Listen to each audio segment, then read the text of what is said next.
Percaya saudara? Hidup bersama dengan Tuhan itu adalah hidup di mana saudara itu berani melangkah meskipun saudara nggak ngerti, pikiran saudara nggak bisa mencerna, dan kalkulasi pikiran saudara itu mengatakan isnadar, nggak akan terjadi.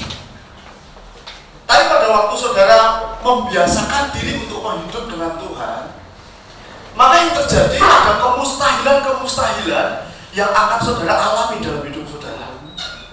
Saya ulangi lagi, pada saat saudara memutuskan untuk hidup berjalan bersama dengan Tuhan, maka yang terjadi saudara akan mengalami kemustahilan demi kemustahilan. Artinya apa? Yang kau anggap itu mustahil, kau akan jalani, kau akan hidupi, dan kau akan alami. Saya mau katakan pada saudara, perhatikan baik-baik, tidak semua orang yang datang ke gereja mengalami Tuhan. Saya ulangi lagi, tidak jamin saudara menjadi orang Kristen itu mengalami Tuhan. Karena saya belajar saudara, ketika orang percaya mengalami Tuhan, maka yang terjadi itu terjadi perubahan radikal dari dalam keluar. Peraturan tidak lagi mengungkung dia, tapi life, kehidupan itu menggerakkan dia dari dalam keluar. Saya ulangi lagi, gak jamin setiap orang Kristen yang ke gereja itu mengalami dan berjumpa dengan Tuhan. Tapi kabar baiknya ketika kau mengalami dan berjumpa dengan Tuhan, maka yang terjadi di dalammu itu ada kegerakan yang membuat situasi yang mustahil itu jadi gampang, dan itu terjadi dalam hidup kamu. Amin saudara. Jujur, secara manusia saya keder juga saudara. Kita kehadiran kadang-kadang penuh, kadang-kadang seperti ini, ya. Terus Tuhan gerakkan untuk pindah, yang kapasitasnya itu berangkat, saya katakan 4 kali lipat dari tempat ini. Dan ada banyak orang bicara, teman-teman bicara, dan mereka teman-teman yang lain bicara, itu pemborosan dan itu pembuangan buang-buang segalanya. Saya katakan, kalau kita mau belajar berjalan dengan Tuhan, saya katakan batinmu dan pikiranmu gak pernah berkata boros untuk Tuhan. Amin. Karena Tuhan sudah boros buat kita sampai dia katakan itu berkelimpahan. Banyak anak Tuhan itu gak mau boros dengan Tuhan dalam hal waktu, dalam hal keuangan, dalam hal energi, dalam hal segalanya. Bukan berarti Tuhan gak akan boros ketika engkau memperlakukan Tuhan seperti itu. Tuhan sudah boros sama kita 2000 tahun yang lalu. Tapi ada benefit yang akan saudara terima pada waktu kau nangkep bahwa Tuhan itu gak boros dalam hidup saudara buat kita loh saudara. Maka yang terjadi, engkau akan menemukan sumur-sumur baru di mana kau melihat bahwa keborosan Tuhan itu meluap dalam hidupmu sampai engkau berkata berkelimpahan aku, tidak berkekurangan aku. Amin saudara. Saudara, penting untuk saudara tetap berpegang teguh kepada apa yang Tuhan katakan dalam batinmu, untuk engkau melangkah daripada engkau mendengar suara-suara dari yang luar yang itu bukan suara Tuhan. Sekali lagi, suara Tuhan selalu sinkronis dengan kebenaran. Suara Tuhan itu selalu selaras dengan firman Tuhan, dan gak mungkin suara Tuhan itu bertolak belakang dengan firman Tuhan. Amin saudara. Jadi ini tempatnya itu 4 kali lipat besar dari ini saudara. Itu gayanya Tuhan seperti itu. Kalau kita punya visi yang kecil, saya katakan diisi Tuhan ya seperti itu saudara. Saya mau beritahu sama saudara, takaran yang saudara takarkan, yang kau hadapkan kepada Tuhan, kalau kau takarkan dalam hidupmu itu cuma segini, Tuhan akan penuhi segitu. Kalau kau takarkan di hadapan Tuhan, takaran yang besar, Tuhan akan isi sebesar kau menakarkan, kau hadapkan ke Tuhan. Amin. Ya, jadi mari buat takaran yang besar dalam hidup saudara. Apalagi orang tua, buatlah takaranmu menjadi besar untuk anak-anakmu, untuk keluargamu, dan untuk masa depan anak-anakmu saudara. Buat takaran yang besar. Nah pagi hari ini kita akan belajar bersama-sama tentang bagaimana saudara berkemenangan ketika saudara menantikan janji-janji Tuhan. Saya ulangi lagi, bagaimana saudara mengalami kemenangan di tengah saudara menantikan janji-janji Tuhan tergenapi dalam hidup saudara. Mungkin hari ini kau sudah berdoa bertahun-tahun, mungkin hari ini kau sudah berharap bertahun-tahun, tapi kabar baiknya kau mesti ngerti bagaimana kau berkemenangan di saat-saat kau menantikan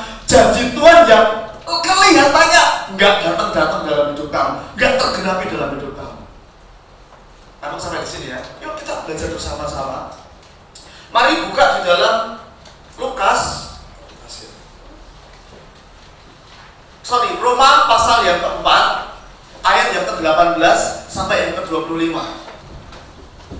Kita akan bicara tentang bagaimana saudara berkemenangan di tengah-tengah saudara menantikan janji-janji Tuhan dalam hidup saudara. Karena ada banyak anak Tuhan, pada saat dia menerima pewahyuan dari Tuhan, pada saat dia mendengar firman Tuhan, hatinya dikuatkan, hatinya disegarkan, dan hatinya kembali bergairah kepada Tuhan. Tapi apa yang di dalam ini kadang-kala menjadi begitu redup pada saat realita ini tidak terjadi seperti yang diharapkan. Ya, nah bagaimana saudara berkemenangan pada saat apa yang Tuhan janjikan dalam hidupmu itu belum jadi realita? Ya, oke. Roma pasal yang keempat, ayat yang ke-18 sampai yang ke-25. Dikatakan seperti ini. Boleh nggak saudara kita baca dari ayat yang pertama yuk? Yang pertama juga. Pasal yang keempat, saya akan terangkan satu demi satu ayat ini supaya saudara nangkep apa yang menjadi pesan dari Tuhan dari Roma pasal yang keempat ini. Roma itu adalah kitab surat Paulus yang pertama. Pada saat dia sudah keluar dari Mesir, dari masa pengasingannya, terus dia bertemu dengan jemaat di Roma, dia lihat kekristenan yang terjadi di Roma, maka dia tulis surat. Nah, inspirasi Paulus tulis surat untuk orang-orang Roma itu bukan di-inspire by human effort. Jadi bukan diinspirasi dengan kecerdasan Paulus, tetapi diinspirasi sepenuhnya oleh siapa? Roh Kudus. Nah, sampai di sini ya. Nah, kitab Roma ini adalah kitab yang pertama kali ditulis oleh Rasul Paulus untuk orang-orang Roma. Seperti yang saudara ketahui atau yang belum saudara ketahui, Roma itu negara adidaya pertama kali di dunia. Oke, yuk kita akan belajar bersama-sama ya kitab Roma ini. Bila dikatakan seperti ini, jadi apakah akan kita katakan tentang Abraham, bapa leluhur jasmani kita? Jadi Paulus ngomong begini di ayat yang pertama. Jadi kalau saudara membaca kata jadi, kan berarti itu sebuah keputusan, sebuah kesimpulan setelah dia menganalisa keadaan. Setuju dengan saya? Jadi pada waktu Tuhan Paulus ngomong jadi, berarti ada analisa, ada kisah sebelumnya. Makanya saya seringkali katakan kepada teman-teman semuanya, jemaat semuanya, kalau saudara membaca Alkitab itu jangan one way, harus two ways, harus two ways communication. Pada waktu kau membaca Alkitab, tanyakan pada Alkitab lagi apa maksudnya. Ya, memang Alkitab tidak akan pernah menjawab, tapi pada waktu engkau bertanya pada Alkitab, nanti Roh Kudus akan memberikan kepada saudara jawaban. Makanya nggak bisa saudara membaca Alkitab sambil diburu-buru, nggak bisa. Engkau pengen mendapatkan pewahyuan Tuhan, engkau pengen mendapatkan perjumpaan dengan Tuhan, hanya dengan menyisihkan waktu 5 menit untuk Tuhan, nggak bisa. Engkau harus menyediakan waktu yang spesial untuk engkau menerima sesuatu yang dari Tuhan. Pada waktu engkau menerima sesuatu yang dari Tuhan, saya katakan semuanya berubah dalam hidup kita. Engkau setuju nggak? Setuju? Aku ngalami, saudara. Saudara bisa lihat dari Kejadian sampai Wahyu, orang-orang yang berjumpa dengan Tuhan langsung berubah. Perubahan yang terjadi adalah dari dalam keluar, bukan dari luar ke dalam. Yang saya maksud dari dalam keluar, itu batinnya itu direvolusi sama Tuhan, ditransformasi sama Tuhan. Saya katakan, seringkali kau menginginkan kondisimu berubah, keuanganmu berubah, suamimu berubah, istrimu berubah, keadaanmu berubah. Tapi Tuhan tuh lebih concern di dalammu berubah dulu, nanti di luarnya tuh ngikutin. Amin. Tuhan tuh lebih concern di dalam kita ini berubah dulu. Di dalam kita ini berubah pada waktu saudara itu menyediakan waktu yang spesial kepada Tuhan. Saya katakan ya, titelmu itu bukan jawaban atas permasalahan hidupmu.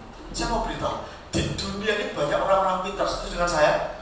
Tapi perang terus terjadi itu, kejahatan terus terjadi itu, pelecehan seksual terus terjadi, ya, perdagangan manusia tetap terjadi. Ya, bahkan perang cyber terus terjadi. Dengan kata lain, pengetahuan nggak akan menjawab, tidak bisa menjadi solusi atas masalah-masalah yang ada di dunia ini.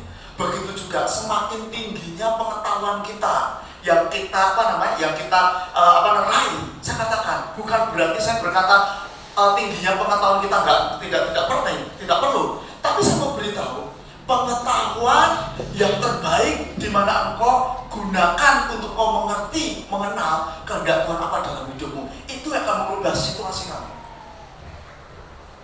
Ya, kembali lagi. Jadi kalau saudara membaca Alkitab, sekali lagi ya, jangan buru-buru waktunya. Engkau harus sediakan spesial waktu yang tertentukan. Apa? Aku harus mengalami perjumpaan dengan Tuhan atau enggak sama sekali. Kalau kita enggak mengalami perjumpaan dengan Tuhan, saya katakan, kekristenan kita, saya katakan kosong.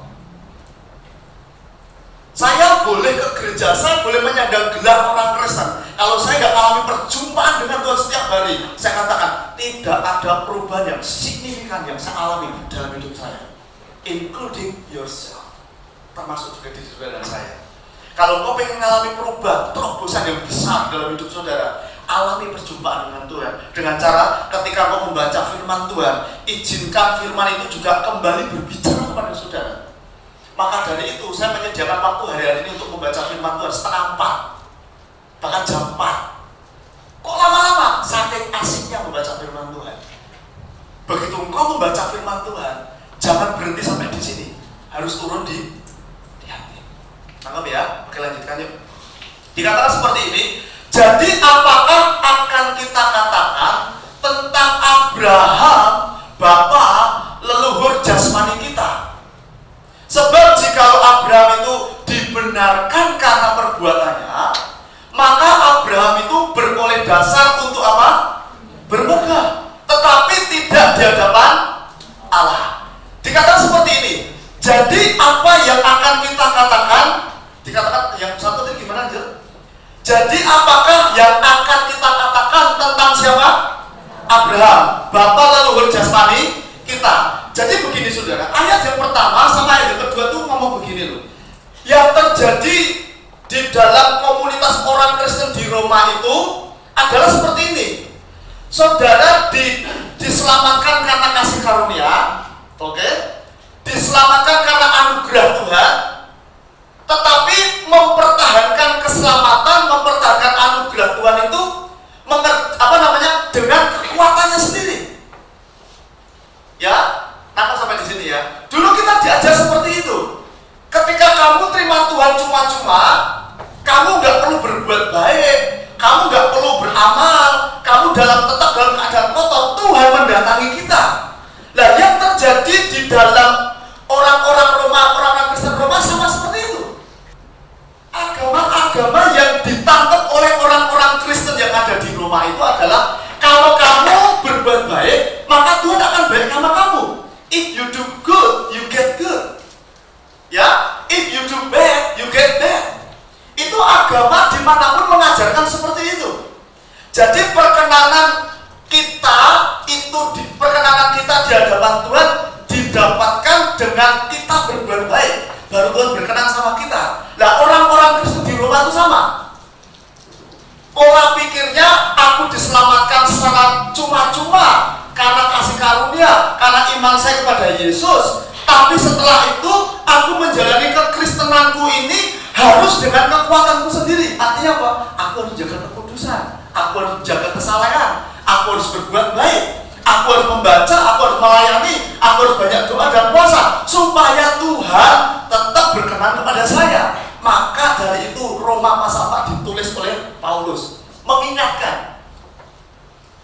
Paulus mengingatkan, aku kasih contoh kamu ya jemaat Roma. Kamu ingat gak bapak leluhurmu Abraham? Nah, Paulus pada waktu itu lagi ngomong sama orang-orang Roma yang Kristen. Nangkap ya, orang-orang Yahudi Roma yang Kristen. Karena orang-orang Yahudi Roma yang Kristen itu asli keturunan Abraham. Ya, maka dia mau jadi apakah kita akan katakan tentang Abraham, bapak leluhur jasmani kita? Ayat yang kedua dia ngomong gini. Sebab jika Abraham dibenarkan karena apa? Saya mau tanya, berdasarkan imanmu. Halo? Imanmu. Saudara diperkenan oleh Tuhan itu bukan berdasarkan kebaikan perbuatan kesetiaanmu. Saya mau tanya, kalau engkau jatuh dalam dosa hari ini, engkau berjalan menyimpang dari keinginan Tuhan, apakah Tuhan tetap berkenan kepadamu? Halo? Tetap. Karena ketika Tuhan ketemu sama kamu, Tuhan membenarkan kamu, Tuhan memperkenan kamu, bukan berdasarkan apa? Perbuatan kamu. Ya Paulus itu ngomong begini, sebab jika Abraham saja dibenarkan, sebab jika Abraham dibenarkan karena perbuatannya, maka ia beroleh dasar untuk berpegang, tetapi tidak di hadapan Allah. Artinya Paulus sedang ngomong begini loh, Abraham saja, bapak leluhur kita nih, dia lagi ngomong sama orang-orang Roma, itu dibenarkan bukan karena perbuatannya. Saudara berarti perbuatan Abraham, perbuatan yang seperti apa? Saudara, Abraham sama saudara sama nggak? Halo? Sama. Dia bohong loh. Bohong berapa kali? 2 kali. Bohong itu dosa nggak? Hah? Ada nggak dosa kecil, dosa besar, dosa putih, dosa hitam?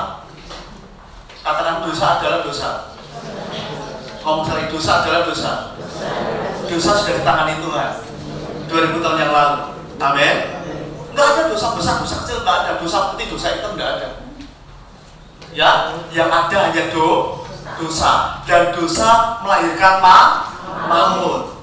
Nangkap ya. Dosa adalah dosa dan dosa selalu melahirkan maut. Maut itu selalu memproduksi kematian. Meskipun engkau dibenarkan, terlepas dari perbuatan baik kamu, tetapi pada saat engkau melakukan perbuatan dosa, tetap ada konsekuensi.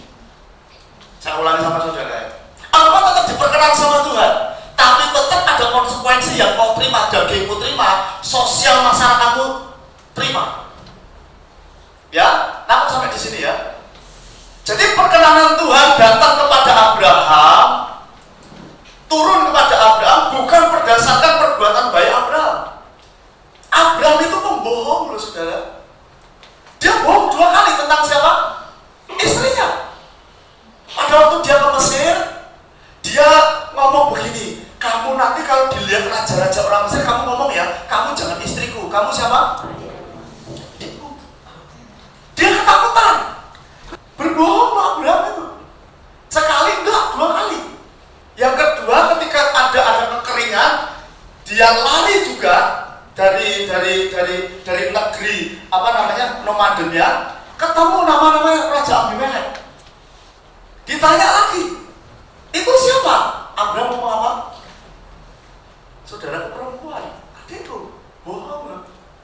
Pada waktu Paulus ngomong begini, perkenanan Tuhan turun atas Abraham itu bukan berdasarkan perbuatan Abraham. Perbuatan Abraham juga sama dengan perbuatan saudara, perbuatan saya. Amin. Saya katakan, di bawah perjanjian lama, orang yang terbaik saja bisa jatuh dalam dosa, namanya Daud. Ya, di dalam perjanjian lama, orang yang terbaik di hadapan Tuhan itu bisa jatuh dalam dosa. Tapi yang terburuk di perjanjian baru itu mendapatkan kasih karunia dari Tuhan. Namun sampai di sini ya. Siapa? Saudara dan saya. Paulus sedang ngomong sama orang-orang di Roma, ditegaskan kembali. Mas Untung, kenapa Mas Untung kok selalu mengajarkan seperti saya katakan ya? Banyak anak-anak Tuhan hidup tidak berkemenangan oleh karena apa? Dia selalu berpikir bahwa perkenanan Tuhan itu turun dalam hidupku, berkat-berkat Tuhan itu berpihak kepadaku, keberhasilan itu akan aku raih kalau aku menyukakan Tuhan, kalau aku banyak berbuat bakti sama Tuhan. No. Kalau aku memberikan persepuluhan kepada Tuhan lebih banyak, saya katakan enggak. Berkatmu tidak ditentukan dari karena engkau memberikan persepuluhan, engkau memberikan persembahan, engkau memberikan dorongannya bukan lagi karena kewajiban, dorongnya karena apa? Kasih. Halo, nanti sampai di sini ya. Jadi kalau kau memiliki pemahaman bahwa berkatmu turun karena kau bekerja keras untuk Tuhan, melayani Tuhan sepenuh, sekuat tenaga, saya katakan pada waktu berkat itu nggak turun dalam hidupmu, engkau akan kecewa. Ujung-ujungnya apa, Bun? Mundur, utuh. Ya, nah kau sampai di sini ya. Oke, yuk lanjutkan ayat yang ketiga. Sebab apakah dikatakan nas kitab suci, lalu percayalah Abraham kepada Tuhan, dan Tuhan memperhitungkan hal itu kepadanya sebagai apa? Yuk baca bersama-sama dulu. 1, 2, 3. Ya. Sebab lalu percayalah Abraham kepada Tuhan, dan Tuhan memperhitungkan hal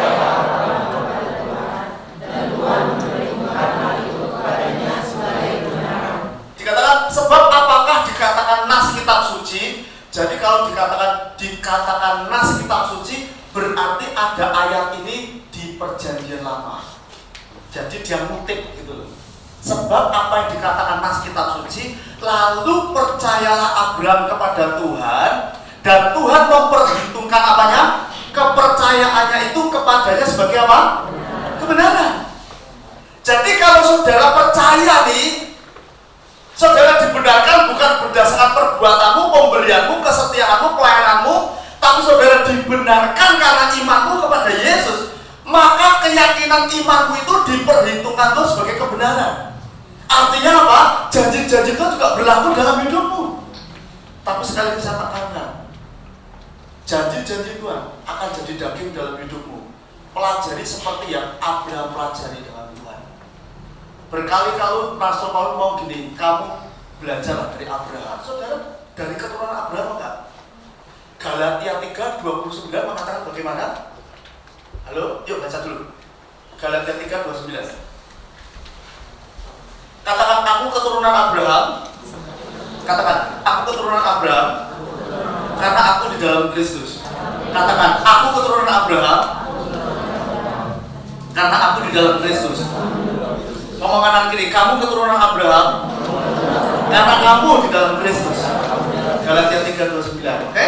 Ngomong sebelah kirimu, kamu keturunan Abraham karena kamu di dalam Kristus. Oke. Ya. Dan dikatakan gini, yuk baca bersama-sama yuk. 1, 2, 3. Dan jikalau kamu dalam Kristus, maka kamu adalah keturunan Abraham dan jikalau saya dan saudara itu adalah milik Kristus. Kalau milik itu berarti saudara dimiliki, bukan saudara yang memiliki Kristus. Beda apa sama? Saudara dimiliki Kristus dengan saudara memiliki Kristus sama atau beda? Saudara itu dimiliki Kristus, bukan saudara memiliki. Bedanya sudah nangkap ya. Kalau saudara memiliki Kristus, saudara mau memperlakukan Kristus apapun sesuai dengan kerinduanmu, keinginanmu, nggak masalah. Karena Kristus milik kamu. iPad ini kalau milik saya, mau saya banting, mau saya rusak, itu hak saya. Tetapi dikatakan kamu adalah milik Kristus.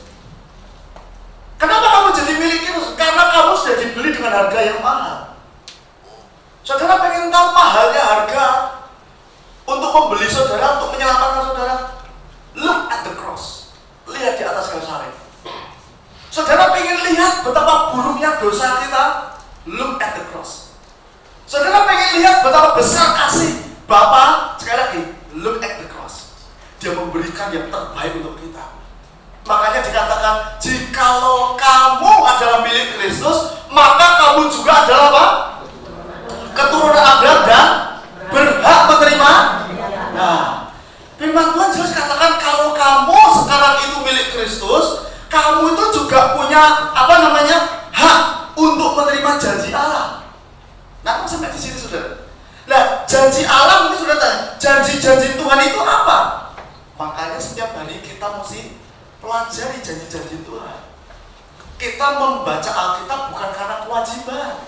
Kita membaca Alkitab supaya kita mengerti janji Tuhan hari ini untuk apa engkau perkatakan di sana. Haleluya.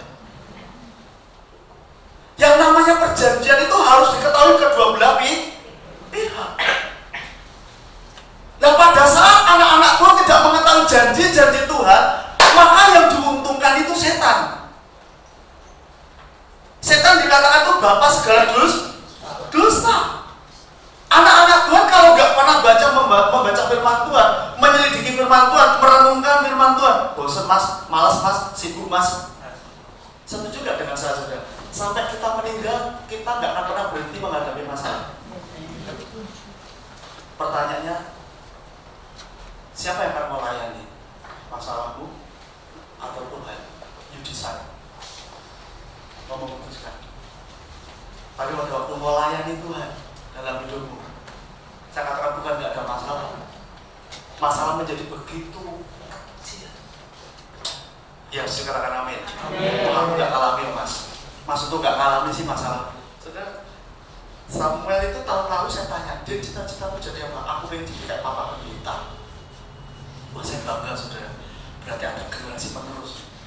Jujur aku juga nggak pengen jadi pendeta, saudara. Ngapain? Nek nggak disuruh Tuhan, nek nggak dipilih Tuhan. Saya ulangi ya. Dan jika kamu adalah milik Kristus, maka kamu juga adalah keturunan Abraham dan berhak menerima apa? Nah, saudara, apa yang menjadi hakmu akan kau nikmati pada saat engkau mempelajari apa yang dikerjakan dan yang dialami oleh Abraham. Aku sampai di sini ya. Engkau akan menerima janji-janji Tuhan seperti Abraham juga menerima janji Tuhan pada waktu dia mengalami penundaan janji itu. Perhatikan apa yang dikerjakan oleh Abraham dan apa yang dilakukan oleh Abraham pada waktu dia menanti janji Tuhan tergenapkan dalam hidupnya. Nah, itu dari mana? Janji Tuhan itu ada dalam firman Tuhan. Maksudnya pada waktu Abraham hidup, apa ada sudah ada firman Tuhan? Belum ada. Yahweh sendiri, Tuhan sendiri yang menjadi firman buat Abraham. Artinya apa? Kekristenan itu isinya bukan soal peraturan, men. Kekristenan itu isinya soal kehidupan dan hubungan. Halo? Kekristenan itu isinya bukan nggak boleh ini, nggak boleh ini, nggak boleh ini, nggak boleh ini. Karena itu isinya hukum Taurat semuanya. Hukum Taurat itu tidak bisa menguduskan saudara. Meskipun Alkitab katakan hukum Taurat itu kudus, baik dan benar. Engkau mentaati hukum Taurat tidak membuat engkau menjadi benar di hadapan Tuhan. Hukum Taurat tidak bisa menguduskan kamu, tidak bisa membenarkan kamu. Amin. Tapi Yesus membenarkan dan menguduskan kamu. Hukum Taurat itu seperti apa? Cermin, katakan cermin. Hanya bisa menunjukkan kepada kamu, nyap, ini loh salmu kayak gini. Tapi dia nggak bisa bertindak apa-apa. Bisa menunjukkan jerawatku di lingkar luar berapa, tapi dia nggak bisa nanganin jerawat kamu. Hukum Taurat, ngerti nggak? Dia nggak bisa menguduskan kamu. Yesus yang bisa menguduskan.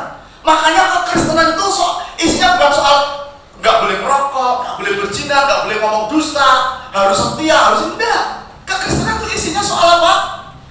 Kehidupan dan hubungan. Dan berhubungan dengan Tuhan itu nggak cukup sekali seminggu di sini, enggak. Setiap hari engkau sulit menangani bocor mulut kita. Ngomong, Tuhan, aku sulit mengalami bocor mulutku ya Tuhan. Aku pengen kau tangani mulutku Tuhan, kau tangani hatiku Tuhan. Tadi malam saya sharing-sharing sama istri saya sampai jam 11:30. Sharing banyak hal. Suami-suami, istri-istri, berikan telinga sama istri kamu. Istri-istri, layanin suamimu seperti kau melayani Kristus. Anak-anak, hormati orang tua, karena mau warisan yang terbaik yang dari Tuhan dipercayakan kepada mereka. Amin. Dan sharing sama dia sampai jauh malam, sampai 11:30. Baru kami tidur, yuk tidur ya, besok kita sudah melayani. Saya sharing sama dia. Istri atau wanita itu senang kalau suaranya didengar sama suaminya. Ya, walaupun suami kadang-kadang ngantuk, capek gitu ya. Dia ngobrol, dia sharingkan tentang masalahnya, tentang kerinduannya, tentang visinya, tentang pencapaian-pencapaian yang ingin diinginkan dalam hidupnya, dan saya mendengar di sana. Ada hubungan di sana. Nah, sampai di sini, engkau menikah, belum tentu engkau komitmen bangun hubungan dengan pasanganmu dulu. Engkau punya anak, belum tentu hubunganmu baik dengan anakmu dulu. Karena membangun hubungan itu bicara soal keputusan, bukan masalah kelahiran. Halo, engkau dilahirkan baru di dalam Kristus, bukan berarti engkau otomatis terhubung dengan Tuhan 24 jam. No way. Kalau engkau membangun hubungan dengan Tuhan, itu keputusan kamu dan pilihan kamu. Engkau dilahirkan secara jasmani oleh orang tuamu, oleh mamamu. Bukan berarti ketika kau sudah besar, ketika kau masih anak-anak, hubungan komunikasi dengan orang tuamu itu otomatis, no way. Engkau ibu-ibu atau bapak-bapak, kau harus memutuskan untuk bangun hubungan dengan anakmu, dengan suamimu, dengan istrimu. Sengajalah untuk mau membangun hubungan. Amin. Karena hubungan itu penting. Terutama dengan siapa kamu membangun hubungan, itu yang paling penting. Kalau engkau membangun hubungan dengan giant killer, maka engkau akan menjadi orang yang giant killer. Yang saya katakan amin. Ngerti giant killer? Pembunuh raksasa. Tapi kalau engkau bergaul, membangun hubungan dengan orang-orang yang malah orang-orang yang gak punya pengetahuan yang baik dengan Tuhan, hubungan dengan Tuhan, yang pergaulan gak karu-karuan, gak bisa bertanggung jawabkan. Nah kita menjadi seperti itu, kita gak boleh salahkan Tuhan. Kalau kita gak dapatkan apa-apa dalam kehidupan ini, halo gereja Tuhan. Dengan siapa kamu bergaul, itu menentukan masa depan kamu loh. Nah aku sampai di sini. Kalau kau bergaul dengan giant killer, saya katakan, kau kan bisa menjadi seorang giant killer loh. Pembunuh raksasa seperti Daud loh. Tapi kalau kita bergaul dengan orang-orang yang, ya kalau ada masalah, happy, fun. Yang penting fun, saya katakan fun itu boleh. Tapi kau ngerti batasannya, kau ngerti itu Tuhan mau. Kau ngerti fun yang sejati ketika kau di dalam kehendak Tuhan, itu fun yang sejati. Fun yang sejati, bukan kau temukan dengan kau fun dengan teman-teman kamu, bebas bergaul, habiskan apapun. No. Saya katakan sebagai anak Tuhan, sebagai hamba Tuhan, saya menemukan fun yang sejati ketika kau berada dalam hadirat Tuhan dan kau berada tepat dalam kehendak Tuhan, itu fun yang sejati. Bahkan saya mau katakan sama saudara jujur, tempat ini bagi saya, tempat rekreasi yang terbaik buat saya, jiwa saya, pikiran mental saya menjadi fresh adalah ketika saya sendiri dengan Tuhan. Ketika saya bahasa Arab, saya bahasa Arab sendiri dengan Tuhan. Saya bahasa Arab, saya nyanyi, saya mazmur, saya bahasa Arab. Saya mazmur, saya nyanyi, saya bahasa Arab. Itu jiwa saya bisa fresh, segar, pikiran saya bisa fresh, segar, dan tubuh saya yang sakit tiba-tiba dikuatkan kembali. Tahukah, setengah 12 saya tidur, jam 3 saya udah bangun loh. Itu kalau kita nggak terbiasa loyun. Saya katakan anak Tuhan itu nggak boleh malas. Katakan anak Tuhan itu nggak boleh malas. Anak Tuhan itu pasti cerdas. Anak Tuhan pasti berkemenangan. Amin. Mau ngerti caranya, mau bergaul dengan Tuhan, bergaul dengan Tuhan. Saya belajar ada satu hal yang Abraham kerjakan dalam hidupnya, dan itu juga saudara dan saya harus kerjakan selama saudara dan saya hidup di atas muka bumi ini. Apa yang dikerjakan Abraham? Ayat 4 ayat 3 tadi kata gini. Oke, sorry yang 3. Sebab apakah yang dikatakan kitab suci? Lalu apa? Percayalah Abraham kepada Tuhan, dan Tuhan memperhitungkan apa? Hal itu apa? Saya mau tanya. Dikatakan ya. Sebab apakah dikatakan tentang kitab suci? Lalu percayalah Abraham kepada Tuhan, dan Tuhan memperhitungkan hal itu. Hal itu apa? Ya. Pekerjaan Abraham itu cuma percaya. Percaya kepada siapa? Percaya kepada Tuhan. Untuk urusan-urusan kecilmu belajar percaya sama Tuhan. Itu yang akan membuat kau mengalami Tuhan, saudara-saudaraku. Dalam hal kecil apapun kau harus percaya sama Tuhan. Tuhan punya solusi yang terbaik, tercepat, terdepan, tertinggi dibandingkan ilmu pengetahuan yang kita miliki. Alami Tuhan, saudara. Ketika kau mempercayai Tuhan untuk hal-hal yang kecil, maka Tuhan akan ajarkan kamu untuk hal-hal yang besar. Amin. Saya tidak mungkin tidak dilatih Tuhan untuk mempercayai hal yang kecil sebelum Tuhan mempercayakan saya ruko ini. Saya tidak akan belajar mengalami Tuhan untuk percaya kalau kalau hari ini kita bisa sewa gedung itu gede seperti itu. Kalau saya tidak mau diajar Tuhan untuk harus ada yang kecil-kecil seperti ini. Bayangkan saudara, kita sewa ini, kita juga sewa sana loh. Halo. Kalau di pikiran kita ini boros sekali. Menurut saudara benar mana? Bisa aja Mas Tung ini dibuka ibadah pagi pagi sama sore loh. Iya kan? Hikmatnya kan seperti itu. Tapi kalau Tuhan suruh perintah jalan, saya jalan sudah. Karena ini bukan uang saya, ini Tuhan yang sediakan semuanya. Belajar percaya, ngomong belajar percaya. Hari Jumat kemarin saya katakan seperti ini, lebih baik hidup kita ditemukan Tuhan mati dalam keadaan percaya daripada mati ditemukan Tuhan dalam keadaan tidak percaya. Engkau disebut orang percaya yang bisa juga berbuat dosa. Jangan fokus kepada dosamu, tapi fokus pada statusmu. Jangan fokus pada kondisimu, tetap fokus pada statusmu sebagai apa? Sebagai apa saya? Orang percaya. Namun sampai di sini, Abraham itu pekerjaannya itu cuma percaya. Saya tunjukkan pada saudara, ini juga yang dikehendaki Tuhan atas kita semua. Karena kita dikatakan sebagai benih Abraham di dalam Kristus. Coba buka di Yohanes yuk.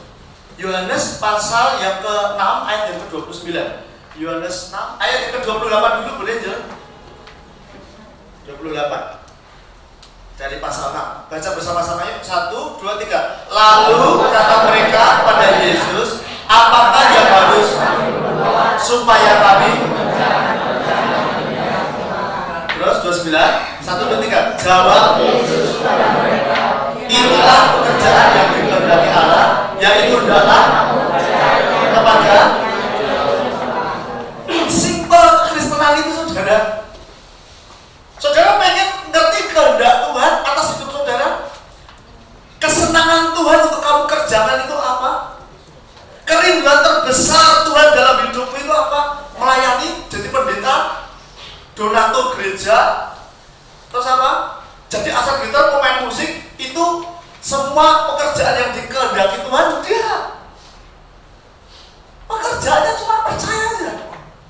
Saya katakan ya, pada waktu saya memutuskan untuk jadi hamba Tuhan, saya cuma mau begini sama Tuhan, aku mau ngikutin maumu, jadi hambamu.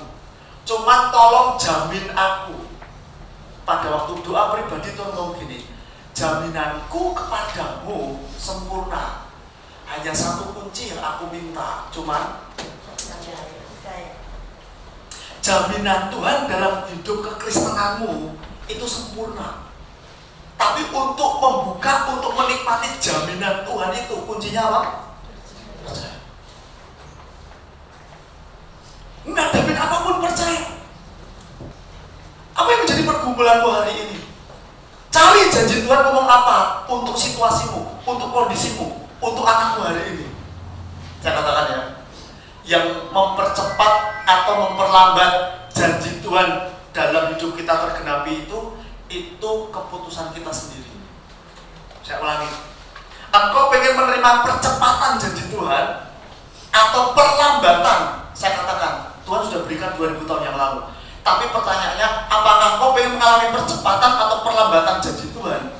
Itu ada di tangan kamu. Karena engkau yang memilih. You decide, engkau yang memutuskan. Ketika engkau berkata, aku mau percaya Tuhan. Haleluya. Kalau engkau suami istri punya kerinduan, harus disamakan. Gak boleh suami pengennya begini, istri pengennya begini. Suami pengennya seperti ini, istri coba doa, ngikutin aja. Satukan kepercayaanmu, hadapkan kepada Tuhan. Tuhan akan buka jalan di sana. Gak boleh suami ke sini, istri ke sini. Itulah yang menyebabkan saya mengambil keputusan untuk istri saya keluar dari pekerjaannya. Karena istri saya tahu, saya gak akan pernah bisa mendukung suami saya sepenuhnya kalau saya tetap bekerja sebagai buyer di garment ini. Bos, dia bilang gitu. Lu kan bisa kan suamimu kerjanya cuma seminggu sekali jadi pendeta. Ya itu kan menurut kamu. Kamu kan lihat dari luar, kamu gak lihat dari dalam. Istri saya ngomong begitu. Aku harus total keluar dari pabrik ini. Wah, gak cengli dong, dia bilang begitu. Ya cengli gak cengli bukan urusan kamu, itu urusan saya. Saya pengennya ke kanan, istri saya harus ngikutin dari kanan. Meskipun kadangkala yang dipilih suami itu nggak seluruhnya benar loh. Yang amin dipilih oleh orang tuamu itu kadang-kadang nggak benar loh. Kadang-kadang orang tua memang mengarahkan yang salah loh.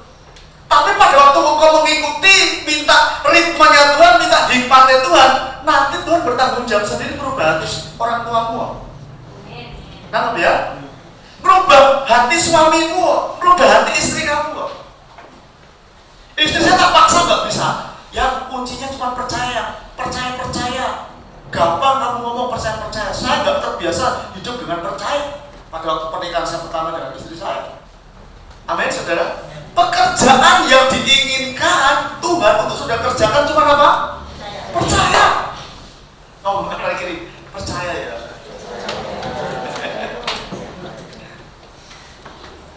Jawab Yesus kepada mereka, inilah pekerjaan yang dikehendaki Allah, yaitu hendaklah kamu apa? Percaya kepada apa? Dia yang telah. Dengar baik-baik ya. Percaya itu soal mati loh. Percaya itu gara-gara percaya antara surga sama neraka loh. Bedakan itu. Nangkep? Dosa yang membuat manusia itu masuk neraka itu bukan apa? Mencuri, membunuh, seperti Saddam Hussein, Hitler, seperti Osama bin Laden masuk neraka. No. Simpel.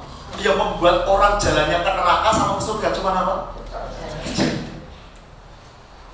Lah yang menentukan arahmu, cita-citamu, ngubah hidupmu, perusahaanmu, rencanamu, sekolahmu cuma percaya. Kamu jangan menaruh percaya kepada manusia. Kamu akan kecewa. Taruh kepercayaanmu sepenuhnya sama Tuhan. Taruh pengharapanmu sepenuhnya sama Tuhan. Halo. Alkitab mengatakan seperti ini juga. Bagaimana saudara berada di tengah-tengah situasi yang tidak memungkinkan untuk kau lewati, tapi kau berkemenangan di sana. Baca bersama-sama ya. Ibrani berapa? 6:19. Baca 1, 2, 3 ya. Pengharapan itu adalah dan aman yang telah 20, di mana Yesus telah masuk sebagai perintis bagi ketika ia menurut peraturan menjadi imam besar sampai. Jangan dikatakan pengharapan itu adalah apa? Saum yang Pak Saum itu tahu saudara? Jangkar. Katakan jangkar. Seorang kapten kapal kalau sudah merapat ke dermaga dia lepas apa? Jangkar. Oke? Lepas jangkar. Kalau dia sudah tarik jangkarnya, dia mau berangkat lagi. Kenapa? Jangkar itu membuat kapal itu tetap stay di situ. Nangkep sampai di sini ya. Kalau jangkar itu diangkat, tapi kapal itu akan mudah diombang-ambingkan dan pergi nggak tahu arahnya. Saya mau beritahu, jangan taruh jangkar pengharapanmu kepada karir kamu, pada pekerjaan kamu, pada pelayanan kamu, pada studi kamu. Taruh pengharapan jangkar pengharapanmu hanya kepada Kristus. Karena seringkali keadaan itu membuat kapal kehidupanmu itu bergerak nggak tahu arahnya kemana. Itu seringkali membuat kita ini khawatir, takut. Tapi labuhkan terus jangkar pengharapanmu kepada Kristus. Saya katakan, dia akan muncul seperti fajar pagi. Tiba-tiba, apa yang kau rindukan hari ini, boom, jadi. Istri, boom, datang sendiri. Boom, tiba-tiba datang. Gaya itu kayak itu sadar. Hari-hari ini saya dibuat Tuhan terkejut terus. Terkejut yang dibuat dari Tuhan itu bukan membuat kita stres, tapi membuat kita wow. Nangkep ya? Yuk labuhkan jangkar pengharapanmu kuat di dalam Kristus saja. Kita ini berhadapan sama banyak jemaat, maaf ya, banyak agenda, banyak masalah. Kita harus benar-benar terakses dengan Tuhan untuk kita bisa mengerti agendanya itu apa. Agenda siapa? Agenda teman-teman kita ini apa? Supaya kita bisa nggak salah. Dan ketika kita ketemu sama Tuhan, arahkan agendanya kepada agendanya Tuhan, bukan melayani agendanya dia. Nah, sampai di sini ya. Murid-murid Yesus dan pengikut-pengikut Yesus ketika dia datang kepada Yesus, saya tanya pada saudara, mereka punya agenda nggak? Agenda yang harus diisi Yesus punya nggak? Mereka yang sakit membawa agendanya supaya Mereka yang kurang bawa agendanya supaya apa? Mereka yang lapar bawa agendanya supaya apa? Mereka kesepian membawa agendanya supaya. Tapi tugas saya sebagai hamba Tuhan mengganti agenda yang orientasinya untuk dirinya sendiri, digantikan agendanya sepenuhnya untuk apa? Orang lain dan untuk Tuhan. Tangkap sampai di sini ya saudara. Yuk, saya akan kelarkan kembali lagi ke tadi. Coba baca berapa? Roma 4. Oke, ayat yang keempat coba saudara. Saya mau ajarin saudara cara Tuhan itu menampilkan atau menjadikan apa yang supra alami menjadi alami. Saya ajarin saudara. Ayat yang keempat. Dia ngomong begini ya. Kalau ada orang yang bekerja, upahnya diperhitungkan sebagai apa?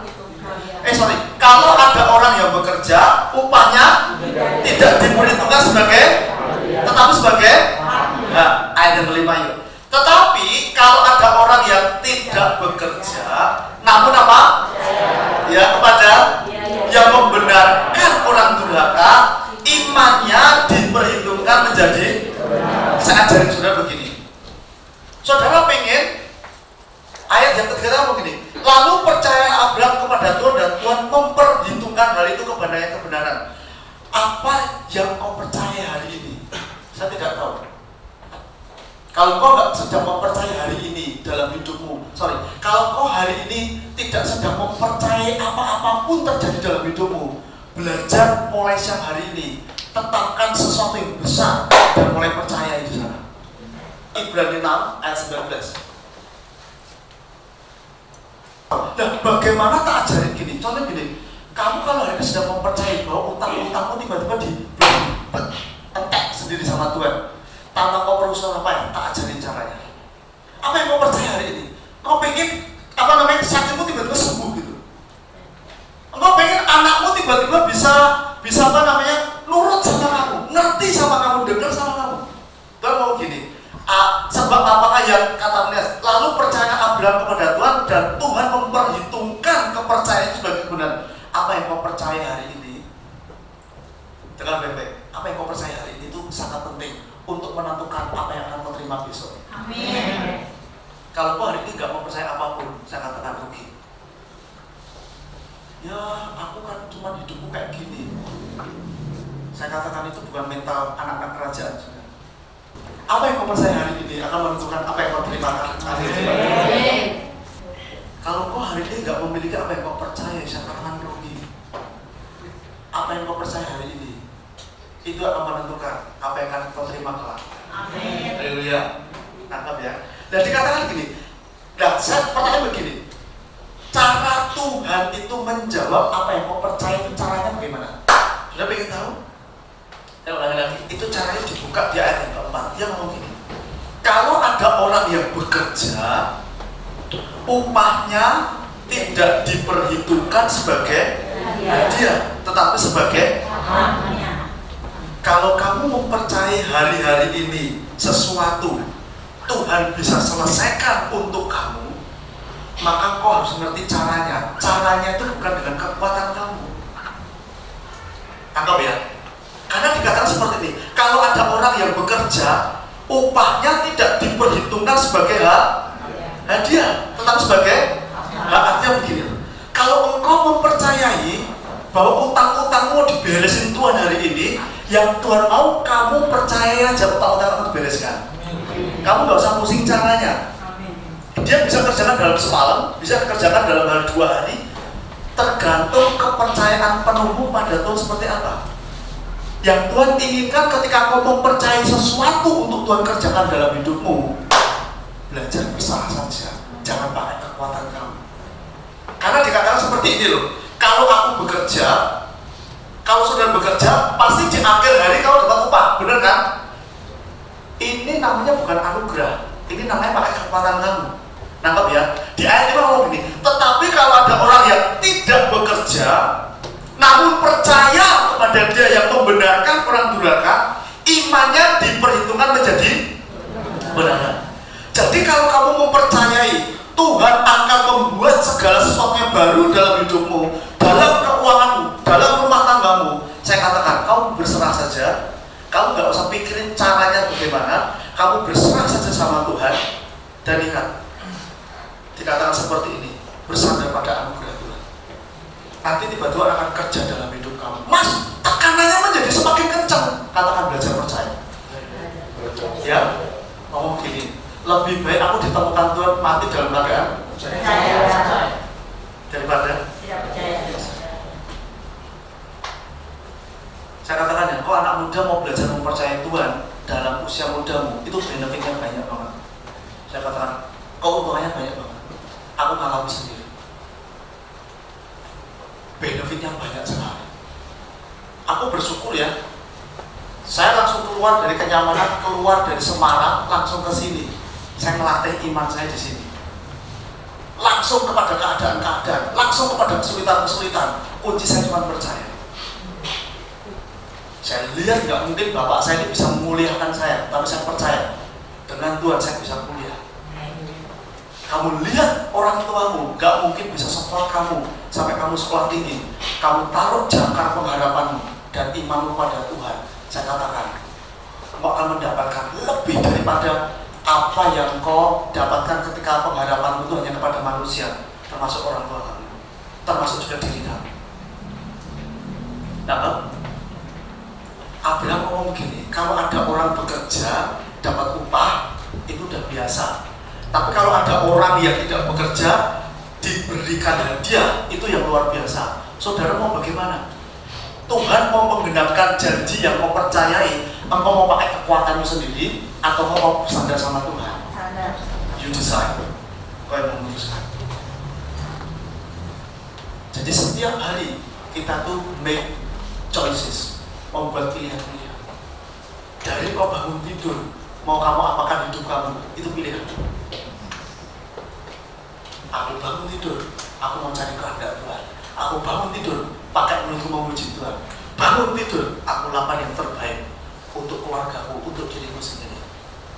Engkau melakukan yang terbaik untuk dirimu sendiri adalah pada waktu engkau bangun tidur, mencari Tuhan. Bagaimana engkau bisa berkemenangan pada waktu engkau berada di tempat-tempat di mana janji Tuhan itu belum tergenapi dalam hidupmu? Simple ternyata, belajar mempercayai Tuhan. Di dalam setiap keputusan kau buat, serahkan pada Tuhan dan percaya. Amin. Pada waktu engkau belajar mau percaya, firman Tuhan katakan engkau orang yang paling berbahagia. Amin. Sekarang engkau orang yang paling diberkati. Karena ketika Yesus bangkit dari kubur, ada satu muridnya yang nggak percaya, namanya siapa? Dia mau gini, sebelum aku masukkan tanganku kemana, ke lubang tangannya, aku nggak percaya. Akhirnya Yesus tangani ketidakpercayaan Thomas. Saya kasih tahu, hari ini kalau kamu nggak percaya, kamu jangan merasa tertuduh. Ya, kalau hari ini selama ini kau nggak mempercayai Tuhan, juga jangan tertuduh. Jangan merasa rendah diri. Thomas pun mengalami hal yang sama. Tuhan akan berusaha dengan saudara dan Tuhan akan angkat ketidakpercayaan kamu.